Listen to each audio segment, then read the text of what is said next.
More than 50 activists traveled by bus from Baltimore, Maryland to Washington, D.C. today to deliver a clear message to government officials. Let's bring our war dollars home.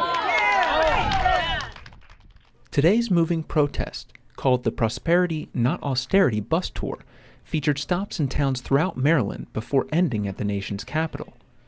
At each stop, speakers from various organizations lamented austerity measures that have reduced funding for important domestic programs.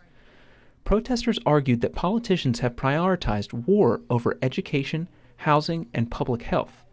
In 2011, in fact, the United States spent about $718 billion on defense, roughly 20% of the entire federal budget. After a quick stop in Wheaton, Maryland, to stress the need for more subsidized housing, activists returned to the tour bus to head to their final protest destination, the U.S. Capitol. Steps away from the place where congressional leaders draft federal budgets, protesters chanted slogans and sang anti-war songs.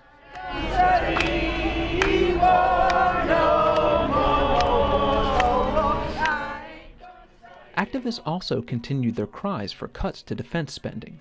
We just had an election that said that we wanted to fund our communities over funding perpetual war.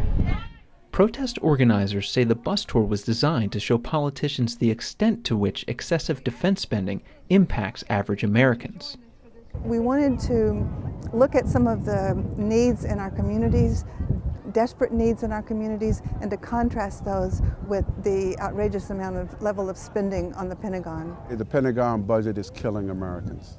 The fact that they're not getting the types of services that we need, they are in fact harming the citizens of the United States. Activists who participated in today's bus tour are hoping that President Obama and congressional leaders heed their calls for reform.